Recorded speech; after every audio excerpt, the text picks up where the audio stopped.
series. Internationalization is one of our school's strategic pillars. We bring the world to Princeton SPIA and enhance our presence in the world by cultivating a globally diverse academic community, fostering international exchanges of ideas, and strengthening our partnerships with government, multilateral institutions, and international organizations. This year, we have trained our international focus on Asia, and we are very fortunate to have one of the region's most influential diplomatic voices with us today to discuss the evolving role of leadership and policy there. Dr. Kyung-wha Kang is the President and Chief Executive Officer of the Asia Society, a multinational nonprofit that navigates shared futures for Asia and the world across policy, arts and culture, education, sustainability, business, and technology. Before joining the Asia Society, Dr. Kang served as South Korea's Minister of Foreign Affairs, the first woman to hold the post from 2017 to 2021. She is a veteran diplomat with experience both in the Korean Foreign Ministry and with the United Nations, holding positions in Seoul, New York, and Geneva. Prior to joining the Foreign Ministry in 1998, Dr. Kang assisted the Speaker of South Korea's National Assembly, and earlier in her career, she worked for the Korean Broadcasting System's News Bureau and International Radio Bureau, and lectured at universities in Korea and the United States. With deep expertise in Asian affairs, human rights, and international security, Dr. Kang is here to explore key challenges shaping the region, from geopolitical tensions to humanitarian issues. Thank you to Dr. Kang for joining us and to everyone in attendance for today's event, which is made possible by the Joseph S. Nye 1958 International Affairs Lecture. Thanks as well to Princeton SPIA's Rory Truex, an Associate Professor of Politics and International Affairs, for moderating. I'm very much looking forward to the discussion. Rory, the floor is yours. And Dr. Kang, please.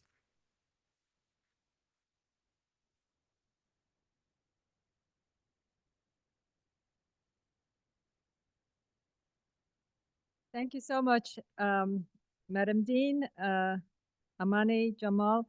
It's really a great honor to be here, and I'm very embarrassed to say that this is my first visit to Princeton. But I always had Princeton associated with Albert Einstein.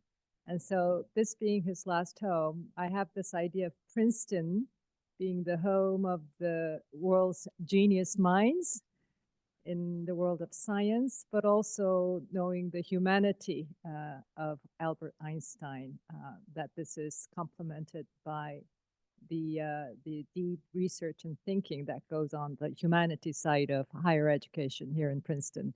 And I don't think I was wrong. I think I was exactly right. And then that is the Princeton's profile in the higher education scene and in the global scheme of things. So really honored to be here.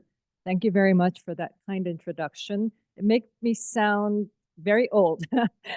I have had a very eclectic career, from broadcasting, from serving the National Assembly in Korea and Foreign Ministry and the United Nations, and now a venerated nonprofit institution located in the middle of New York City. So I'm very grateful for these new experiences, the new leadership roles that I have been able to undertake and enjoy over the past couple of decades. I was invited to this lecture series, and thank you for considering me worthy of being on your leaders list, to discuss a couple of global issues. But the invitation came in July. Global politics in Asia, human rights at the UN, multilateralism, and so on and so forth. But of course, the world has changed so much since July last year. So I thought a better way to approach this, yes, these are all important issues, and we will get to that, but to really start out from what has occupied my own mind in the past immediate few months, the 4 or 5 months. And I have to say that has been the political turmoil in my own country, South Korea. And it has a rather definite time frame to this.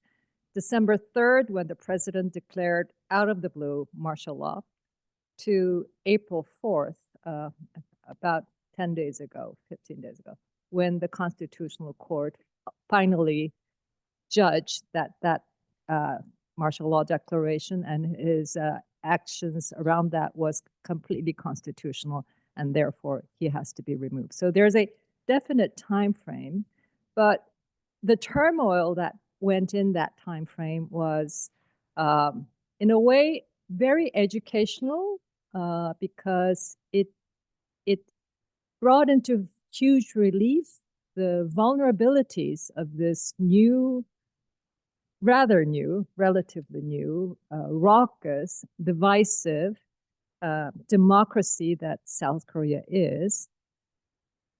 And also the risk that all of the achievements of this young democracy could go down the drain, depending upon how the Constitutional Court came out with this decision. So it was really an intense period of observing from afar. And I'm doing this sitting in New York and traveling to various other locations where Asian society has presence, but from a distance and see how this is being played out. In New York, where the bigger concern is the new policies coming out of Washington, D.C., whether it's the tariff agenda or the geopolitical agenda and how the new administration is dealing with the conflict challenges around the world. So it's been a bit of a strange experience of South Korea, my own country, being completely self-absorbed as the world is changing so fast and the rest of the global community is trying to make sense of and adapt to what's coming out of Washington, D.C. So, but let me start out by, looking at what has transpired in South Korea, because in one sense it's very unique, but it does demonstrate the challenges to democracies everywhere, especially electoral democracies. I think you probably heard the news story of how this evolved, but I'm also shocked to see how people, perhaps because we're also focused on what is coming out of Washington, D.C., how people know so little about what has transpired in South Korea. So let me just give you a brief recap. Martial law declaration, late night, South Korea, December 3rd. Complete shock because it was so unexpected. It came so out of the blue. And so I thought it was fake news. Many thought it was, but it was real. And so when I was interviewed, I think by CNN 3 hours after that, I said, this is a complete aberration. It's a reflection of the character flaw of the president himself, nothing to do with what's going on in society, an absolute aberration. And I think many people in South Korea thought that. He was somewhere operating his own reality, thinking that the country was threatened by pro-China, pro-communist forces that are undermining the country, and therefore he had to declare this to save the country. And that's his statement as he declared this. But it was so removed from the reality of what was happening in South Korea. So we thought it was half-cooked, hastily, shabbily executed, impulsive power grab. And thank God the National Assembly was able to quickly mobilize and get together and demand that the martial law declaration be lifted, barely 2 hours after he made that declaration. And yes, the National Assembly declared that. 3 hours later, the president ceded that, yes, he is withdrawing the martial law declaration. But of course, he had done something that was so shocking and so, so remind us of the bad days of military rule in South Korea. And we all have, still vivid memories of Gwangju, the situation prior to the last, after the last martial law declaration in 1979, 1980. So with the National Assembly vote to stop this, he conceding, I think the majority thought, well, this was done. It was a happening. It's done and over with.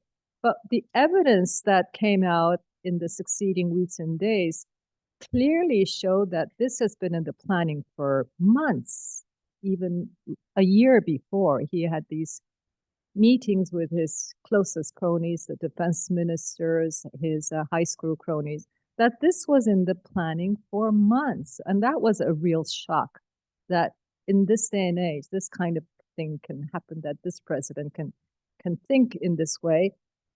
And so it was, to think that if this had succeeded and takes the country back to the 70s, the images of Gwangju, it was a real scare. It was a real scare if it had success. And it only failed because, thank you to the weather condition, prevented the helicopter that was transporting the special forces troops to the National Assembly grounds was delayed because of the weather conditions. The communication between the commander of the special forces and the air traffic controller around the airspace of Seoul was a little delayed. So without these delays, they would have promptly deployed to the National Assembly, prevented the National Assemblymen from getting into the plenary hall. In fact, they tried, but failed. The police were mobilized to stop that as well. But had that been 30 minutes earlier, that would have succeeded, and the National Assembly would not have been able to congregate and pass that resolution. So it's very, to think of the hypothetical, what if it had happened, it was a real scare. But what was even shocking to me, looking at this unfolding from afar, is how the support for the president was slowly starting to creep up.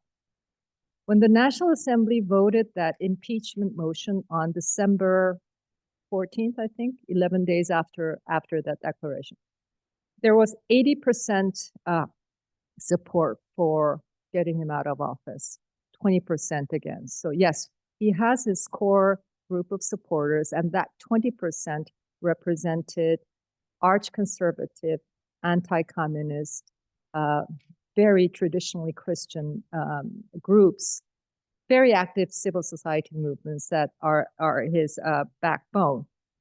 That was 20% at the time of the impeachment vote in the National Assembly. But what you saw in the weeks following, that number growing to 30, 40, and up to about 50%. So what was happening here was a big question mark to me. And I think I've sort of, explained it to myself in a way that's comprehensible, and we'll get to that. But I think here lies a challenge that is common to all democracies, how public perception, public views can be so easily manipulated and channeled in a certain direction. And that poses a big challenge to electoral populist democracies everywhere. So along with that, you saw the demonstration in support of the president increasingly emboldened in the streets of Seoul. So for this past 4 months, the whole city of Seoul, yes, we're used to demonstration. I think we perfected the art of demonstrating, whether you are on the demonstration side or the crowd control side. It's become a routine part of city life in Seoul. But these 4 months have been exceptional because you had both sides, the pro-Yoon demonstrators plus the pro-impeachment demonstrators occupying different parts of the city and demonstrating, and the police having a very difficult time, separating them and making sure that things don't get violent. So what changed from 20 to 50% for the president's on the president's side? I think, I'll get to that later, but that support for impeachment hit a wall when some of them stormed the court that had approved his detention warrant. Right? The prosecution had asked to detain him, and the law enforcement authority attempted to detain him many times. They failed, but ultimately, when the prosecution went to the court to ask to detain him, the arrest warrant, the detention warrant, the court approved it. And at that point, some of his supporters stormed the courthouse and just destroyed it to smithereens. And the court staff had to evacuate to the roof. And so there was the casualty, but the building itself was just completely damaged. And so the idea that demonstrations can get so violent, I think, shocked the public. And after that, the support for the president and his faction slowly came back down again. So it was around 60-35 balance, and it remained that way. But what you also saw happening at the same time was the Constitutional Court. Now, after the National Assembly impeachment vote, it goes to the Constitutional Court to adjudicate whether, yes, he should be impeached or whether he should remain in power. So now the ball is in the Constitutional Court. There are public hearings, and then there's a period of deliberation where the court comes out with its judgment. And that period of wait was more than a month, which meant a lot of anxiety on the part of those who were especially wanting to see that decision confirmed, that he is removed and we move on to the next phase.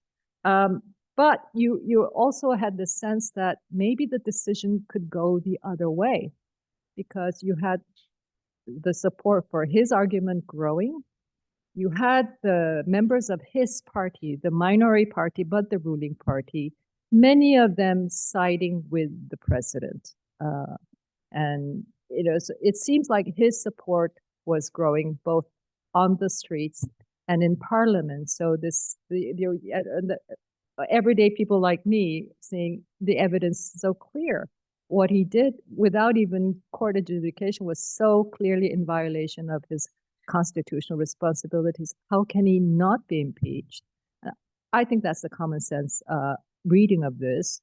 But to say that actually the public sentiment in support of that decision is growing was a period of real deep anxiety and really concerned about what the ultimate decision of the Constitutional Court would be. The court did come out with a judgment on April 4th, and really, to huge relief, a unanimous decision by all 8 justices to remove him. And the judgment, it was read out for about 20 minutes, was so clear and so in such common language that everybody could understand. And I think that's why it took it so long to write that judgment with consensus of the 8 judges. We all wondered that period, that lengthy period of wait meant a lot of rumors that this was going to be 7-1, it could be 6-2, or it could be 5-3, in which case he would not be removed. He would be immediately reinstated. So to the very last moment, there was that anxiety.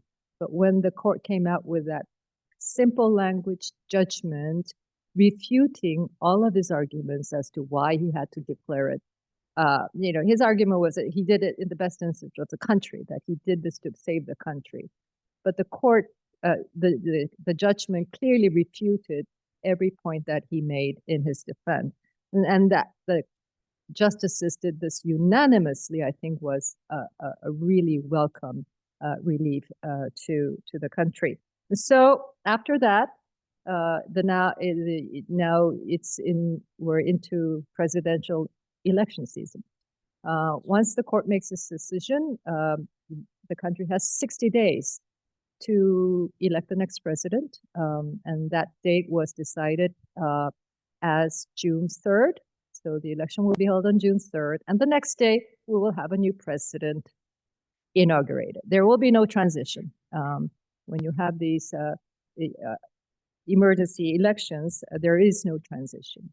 And that is going to be a huge drawback for the new administration stepping in, because without that transition, you cannot prepare as much as you would wish to. I served the government that was exactly in that situation. President Moon took over through an emergency election after President Park was impeached. And that meant you were there, you had to hit the ground running, while at the same time you're trying to get your government together. maybe because of that experience, this time we will be better prepared. But it will be a big uh, uh, you know, emptiness thing that the new government, whoever gets elected, will have to deal with.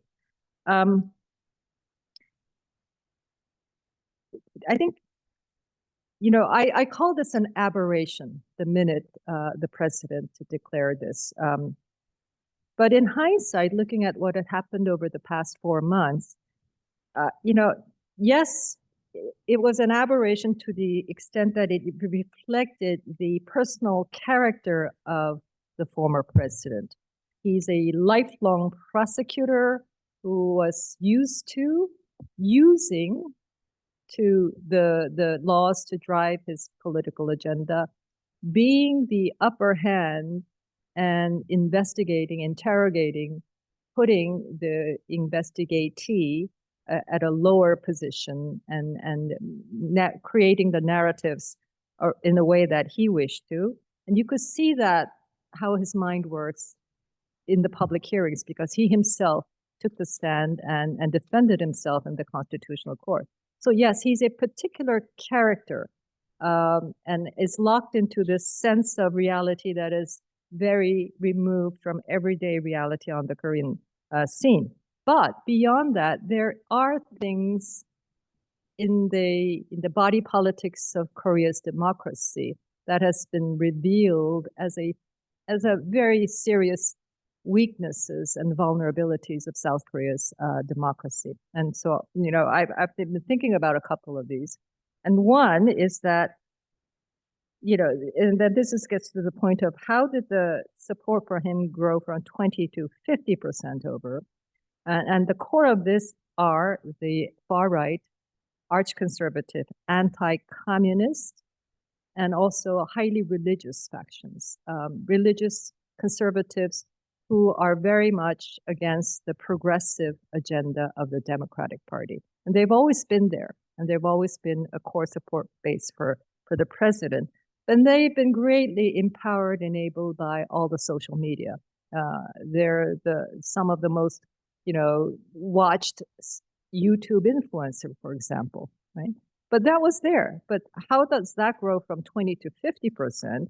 And I can only explain it as the tie-up of the anti-China sentiment that has penetrated the political discourse in the United States. South Koreans are hugely trusting of anything that comes out of anybody of significance in the United States, right? Whether you're progressive or conservative. So the talk of anti-China across the board in whether it's Democrats and the Republicans and some of these key political figures, directly what they say about China has seeped into the thinking of the far right in South Korea, directly or indirectly, and we know that there are direct connections. And if anybody, if something is said in Korea, in the United States, it has immediate effect on the South Korean psyche. So I think that's a big, maybe it's not the only factor, but that is a big factor that has shifted that 30% thinking into the support for the president's anti-communist rhetoric. They're thinking, oh, maybe he knew something that we didn't. Maybe there is really communist China infiltration into our discourse, right? And you see this in the demonstrations in support of the president. They're waving the Star-Spangled Banner. They're also waving slogans that are anti-China. I was shocked to see some of these placards saying Chinese have penetrated into our election voting systems, and they were the who did the voting count. It was absolutely absurd, but that was what these crowds were holding up. And I think they're absolutely convinced, because what you have in this area of a plethora of social media, you're in an echo chamber. Everybody lives in an echo chamber. You hear only things that confirm your own views of the world. And when your people are locked into that, it's very hard for them to engage in a respectful, cordial conversation with views on the other side. This is happening everywhere. It's happening in the United States. It's happening in all democracies where you have this. But it's particularly insidious in Korea because we're such a highly connected, digitalized country. Everybody spends hours on the digital space, whether it's YouTube or other these social media platforms.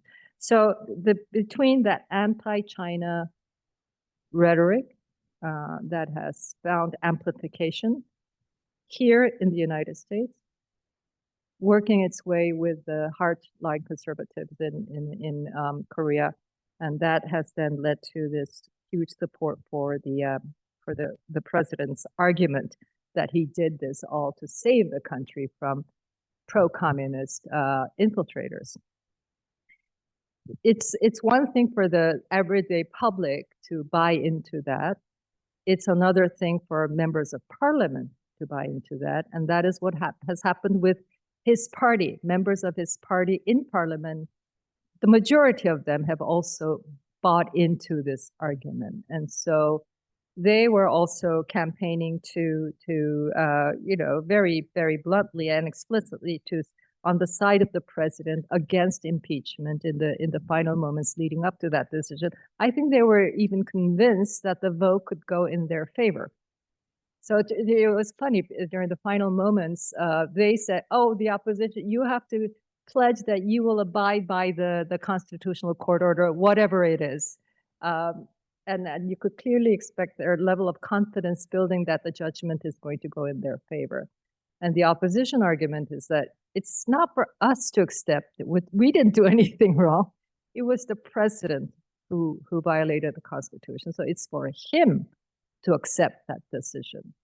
But anyway, I think the president was locked up in this warped sense of reality that is one lasting image that comes from that day of December 3rd. There's so many memorable scenes of, this young women staffer in the National Assembly just grabbing a rifle from a special forces, all fully armed, right. And she's just trying to take that machine gun away from him.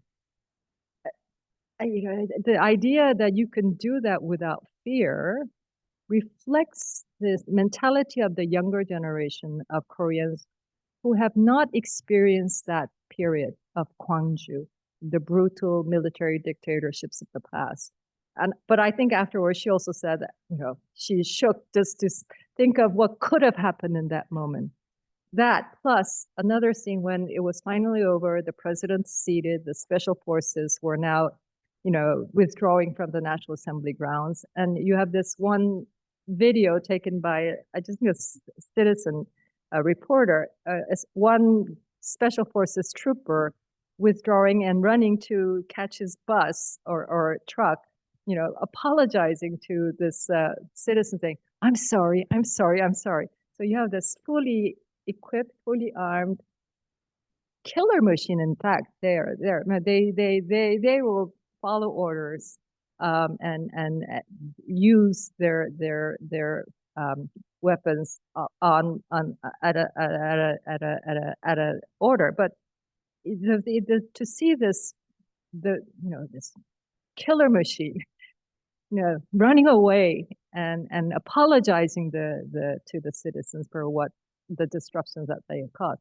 that clearly to me says the democratic maturity of the everyday citizens, not just the young demonstrators, but even among the young soldiers. And I think that's what Mr. Yoon miscalculated.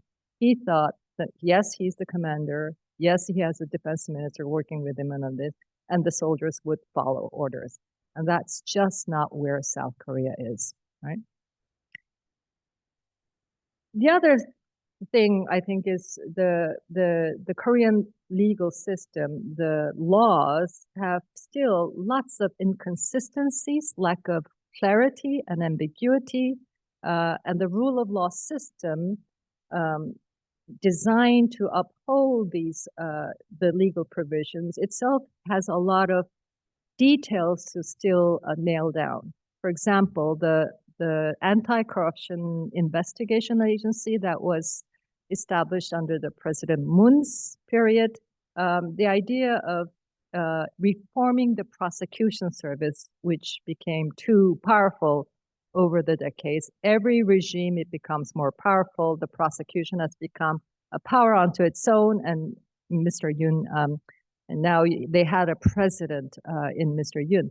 But so the previous presidencies, many have tried to, take that power away from the prosecution.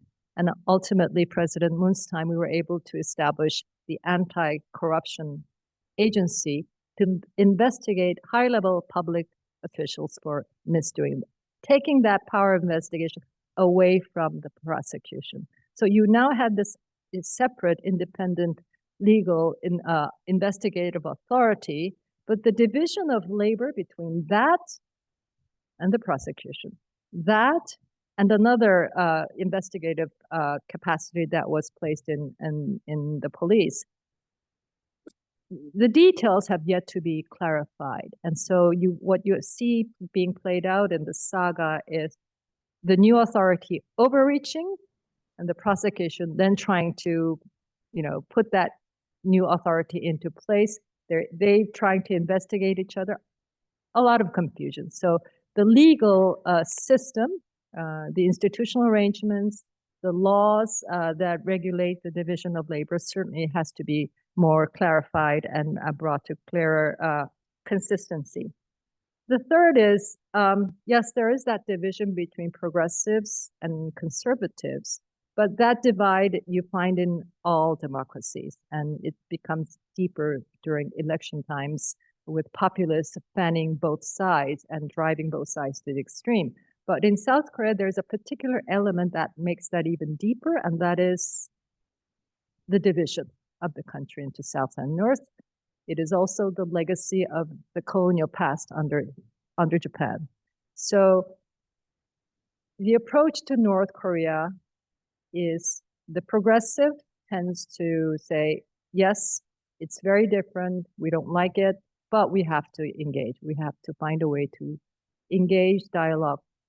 The conservatives tend to be very anti-communist, hardliners, and want to put North Korea into its place and build up our defenses against it. And then there are the Japan issue. The progressives want the issues of the past of Japan's very brutal colonization of South Korea with all of the victims that went with it, fully clarified, fully come to terms with, and the victims found, sufficiently getting their apologies and so forth. The conservatives want to move on. The past is past. We need to get on to with Japan. I think the big change, the foreign policy change from the Moon government to this government was on both sides, complete 180 degrees turn on North Korea from engagement to no, we're going to take a hawkish anti-communist line, more drills, more exercises. On Japan also, forget about the past. We are going to work together toward a more closer relationship with Japan. So 2 foreign policy shifts under Mr. Yoon. And that then works into this division. And that is, I think, very particular to the Korean context that makes the division between the 2 sides even more deep. Then there's a generational gap. This is more general, not absolute. When you look at the demonstrators on the conservative side, they're usually old, elder generation, waving the Star Spangled Banner, anti-communist rhetoric, very strident, very foul language sometimes. And then you see the demonstrators on the pro-impeachment side, younger generation, more spontaneous the way they gather, and lots of young, articulate women at the lead of this campaign. And so why women? And I think that's an indication of how women have, the idea of gender equality have still far to go in South Korea, and therefore women still have this long desire, this aspiration to have their voices heard more. And when you're given this opportunity, they take it and they come out and they say what they tie their idea of equality into these demonstrations. And of course, the government of President Yoon was started out saying, we don't need the gender equality ministry. We have gender equality, so no more need. So that his idea of gender equality was a very shallow one, and young women really didn't approve of that. So that generational and gender gap was also very visible in this process. And all of this has now made for a very divided country. And as we go into this election season, whoever becomes the new president, he has a huge load on his hands. How do you overcome this divide? The economy has also tanked in the meanwhile. The economy was doing very badly prior to the martial law declaration, but the martial law declaration has sapped the economy for what energy there was. Foreign investors have lost interest. Small and medium businesses with lack of government direction have millions, tens of thousands have closed down. So the economy is really tanked. So how do you bring the economy back? And of course, how do you deal with a world that is fast changing? How do you deal with the geopolitics, the fundamental premises of which are shaking even as we speak? So it's a huge agenda that the new government will be facing on June 4th. But at least we have a chance to consolidate our democracy. I think there is a need for a constitutional reform because the current idea of a single-term presidency, 5 years, is very limiting. If you have a single-term presidency, you want to get done everything. So you tend to push and want too much. So I think 4 terms, 2 terms is probably the right balance, as is usually the case in many democracies. Some are already putting that into their campaign pledges, others are not. But I think at some point, we will have to make that constitutional change. So let me stop there and we'll have Rory and me in the conversation. Yeah.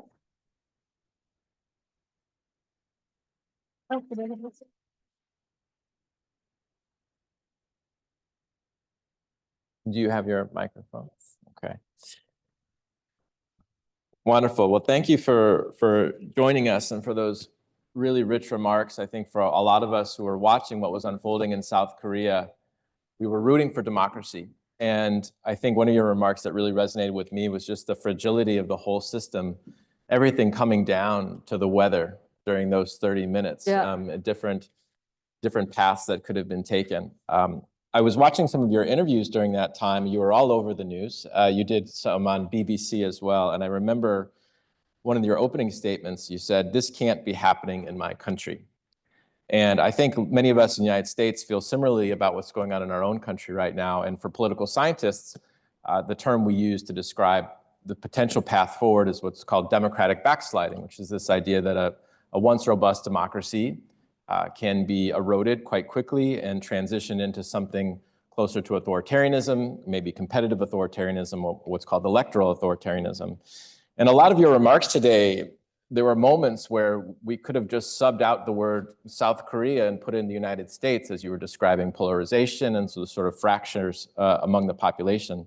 So I'm wondering if you have any observations about parallels between the two systems and frankly, any words of advice for folks who are trying to support democracy in the United States during this time? Well, I think yes, democracy is fundamentally about, of the people, by the people, for the people. But beyond that, I think democracies evolve in different tracks. Korea's democracy is relatively young, prior to 1987, it was military rule. Prior to the Republic, we were under Japanese colonial period. Before that, we were a dynasty. So this idea of governance based upon the will of the people and the full-fledging out of that is rather new. So perhaps for us, that memory of non-democracy is still fresh. So we are, I think, more alert as to what is at stake here. What are we losing if we lose this moment to roll this reckless power grab back? And certainly that is my generation. And so that sense of what is at stake here, I think, is felt at different depths at an individual level, right? I think in the United States, you've been for the people, by the people from the very beginning. Yeah. And you are a big country with different states. There are blue states, red states. And I almost thinking, looking at my country's a small, homogeneous country where this is all being played out in one space. And comparing that to what is being played out in the United States, where you have blue states, you have red states, it almost doesn't look like one country. And that's a challenge, but it's also a strength, the federal system that you have in the United States. So democratic systems have to deal with this challenge differently.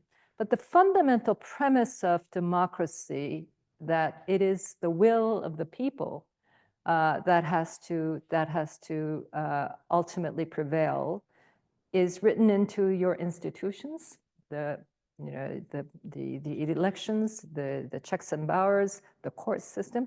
I think in our case, in the end, the system worked. The Constitutional Court delivered, and it was interesting to see if the courts are also already engaging in this country as well. That authority of the courts, which is ultimately at the pinnacle of the rule of law system. I hope that it's the integrity of that is upheld, but it's there to be seen. But I also at a values level, I think the will of the people, the most important part of the will of the people is the freedom of thought, but also expression. What is thought if not expressed? If you don't express it, I tend to think that the human soul rots if you're unable to express. So preserving that freedom of expression is extremely, I think, the most important right that democracies should protect and promote for their people. But that expression has to be based on fact and truth seeking, not on falsity.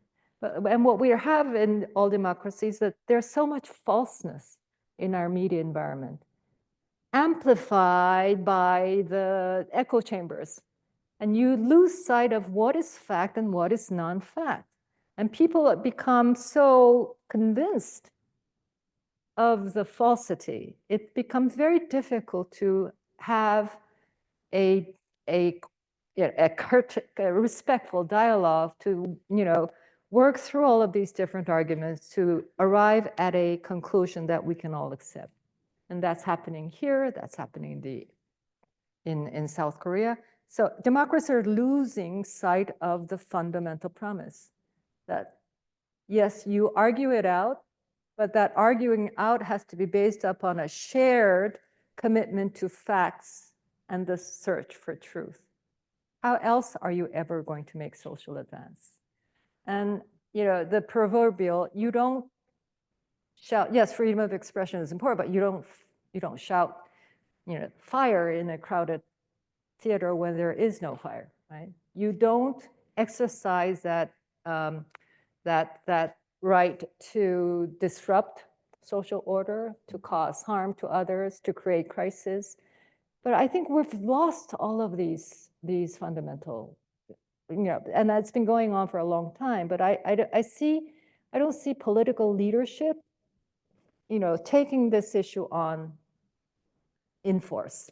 And I think there's the need for social civic society movements to take this issue head on as part of stopping that democratic backsliding.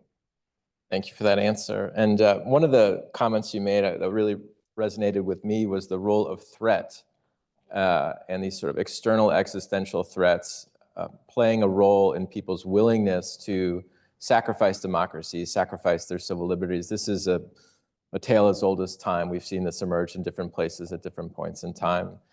And so I'm wondering, how do we get this right? Because there's, of course, a China threat narrative in the United States as well. Mm-hmm. And I think there's a struggle to what we would call right-size the threat, right? So there is the threat. South Korea faces real existential threats in a way that actually the United States probably doesn't. So how do we get it right? How do we accurately describe the threat with not going overboard and engendering forces in our society that will actually undermine the health of our democracy? So I struggle with this myself as a scholar of China. Yep. I think Korea, having lived with China as this heavy-breathing big neighbor in the north, I think, I think we have a full intuitive sense of what China is and where it is going. And then recent experience of all the economic coercive measures after the deployment of the THAAD missile defense, it's a very recent experience. And therefore, I think that episode has turned public sentiment hugely against China. And that is, and I think I would say to the Chinese leadership, that was the wrong move if they wanted to better relationship with South Korea. So we are fully aware of what China is capable of. But as you say, you have to right-size the China threat. And what is happening in the US is that there is no attempt to right-size. The rhetoric is so, without evidence.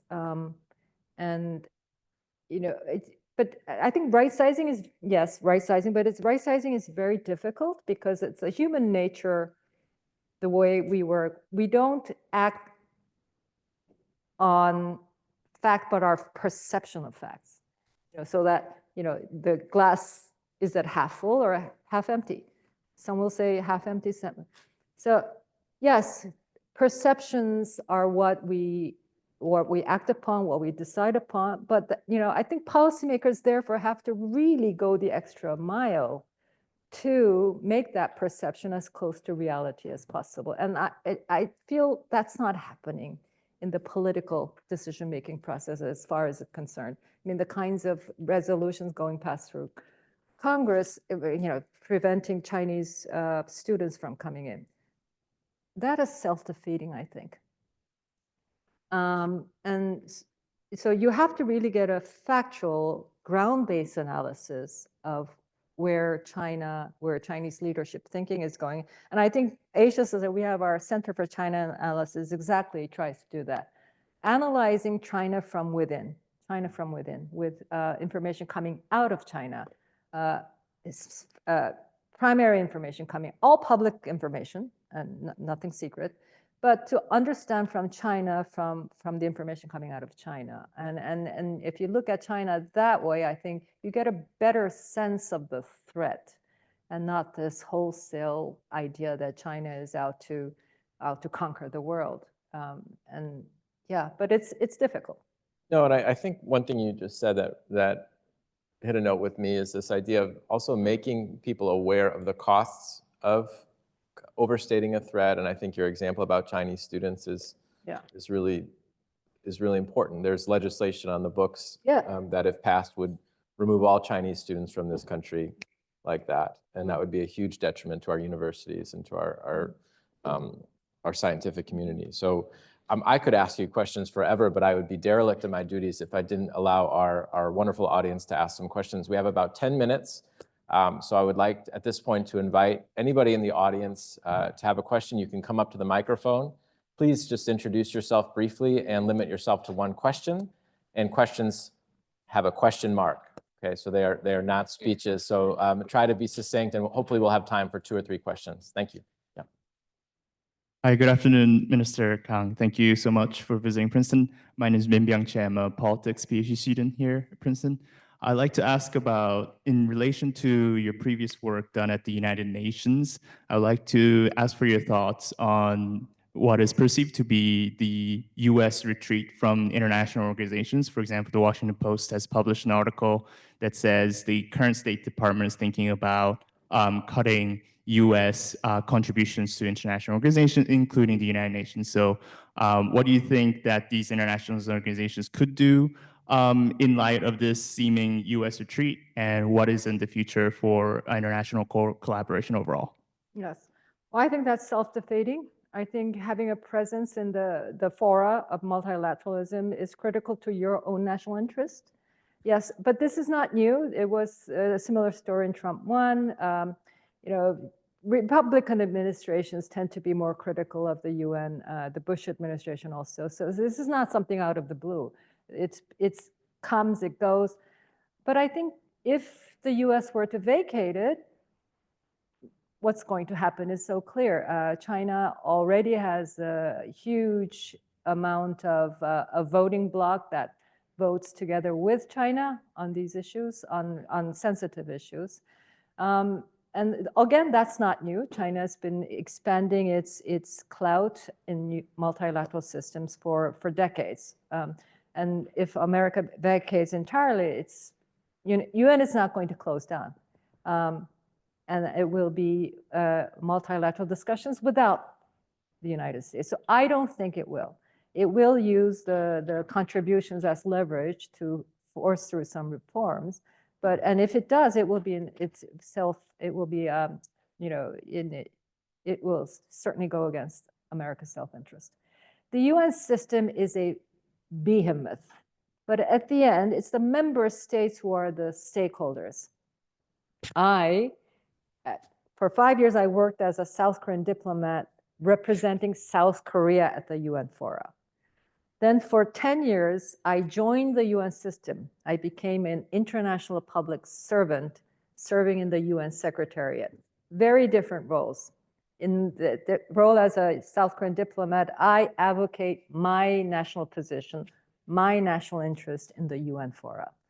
As a UN senior staff, I advocate for global values that the UN system propagates, whether it's human rights or humanitarianism.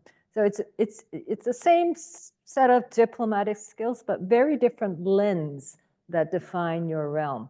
But it's been wonderful to work in the UN because in front of you, you have the whole world, 193 countries sitting in the same room, discussing global issues. And, national characters, national positions come out, whatever the issues are. So 10 years, 5 years as a South Korean diplomat, 10 years in the UN system itself. So I think gives me a good sense of where the world is going. And I have to say, after the failure of the Arab Spring and the failure very much happening in Syria, it's been a downturn. It's been a huge downturn. Dr. Kang, thank you so much for your talk.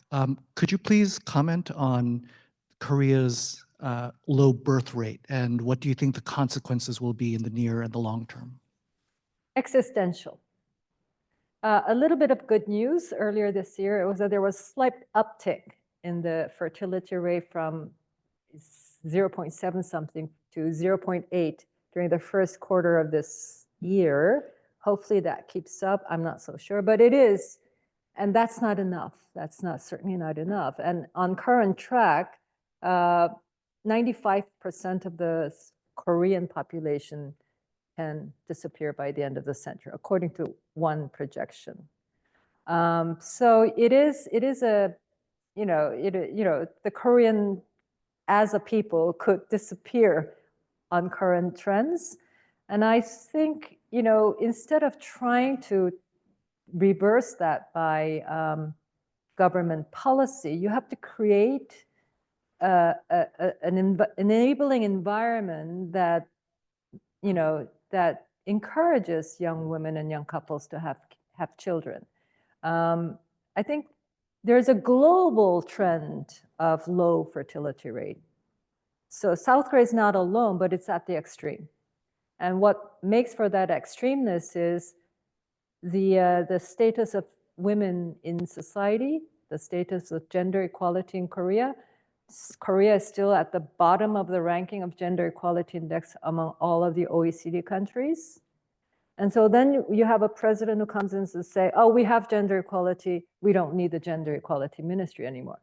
Guess what? That's not going to encourage young women to have kids when the environment is so unfriendly and regressing, in fact, from equality that would enable them to enjoy family life, but also to have a career that is rewarding. So they're both a global trend that I think is civilizational. It's dropping everywhere except in sub-Sahara Africa. Even in India, it's low. But the effect of that low fertility rate is not going to be felt for decades in India because the population is still young. And so India's economic growth, productivity growth will continue because it has a young population. But ultimately, they will also have to deal with this. But South Korea, it's immediate. And I think the only, you really, change the working environment for women to have a comfortable life both at home and work, but also to be much more open to foreigners, whether it's foreign workers coming in. We have a small quota that brings in foreign workers on work permit visas, but not enough. And so much more openness to human exchanges with the outside world, I think, is at least one of the policy measures that needs to be introduced. Okay, I think we have time for one more. Yeah. Hello, my name is Lily Duberstein. I'm a third-year undergraduate student here. I'm a history major and one of the student fellows at our Center for International Security Studies. First of all, thank you so much. This has been fascinating to hear from you. I had a question. You had mentioned kind of the way that anti-China rhetoric in the US has deeply impacted South Korean politics. With the kind of first level of tariffs that were put in by the Trump administration, we for the first time kind of saw Japan, China, and South Korea all ending up on the same side of an issue. How do you think that kind of the inconsistency in Trump policy, whether it be political or economic, may lead to changes in kind of South Korea's posturing with China? China is a very important economic partner, trade partner. I don't think it's number one still. I think number one is America now. Right, so the importance of China, that whole saga, just the coercive actions that were imposed, leading to huge losses for Korean investments in China, and they have moved south to Vietnam, Indonesia, in droves. So I think in a way, the Korean economy is stronger in dealing with whatever comes out of China. But of course, it is still a very important partner.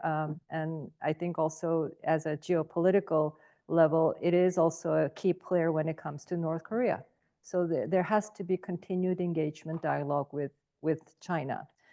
The tariff issue, of course, it's so unpredictable one day, the next. And I think that's unpredictability is the biggest challenge for governments and businesses. It's good that the Koreans has been selected as the first round of partners to renegotiate. We'll see what comes out of that. But I think on China, I think they will continue to be greater engagement between South Korea and China as we go forward. The current administration started out basically throwing all of the eggs in one basket, that is the US-Korea alliance, and very much turned its back against China. I thought that was very unwise. You never throw all of your eggs in one basket, especially, geopolitics in the first instance is about getting along with your neighbors. Yeah, that's the first order of governments. Be in peace, share prosperity with your neighbor.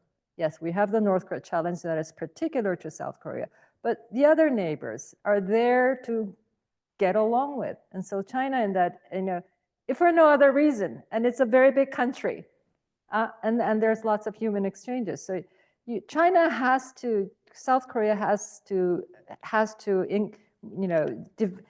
maintain and grow that relationship with China, however the tariff challenges work out. And I very much hope that the new government that comes in will see that.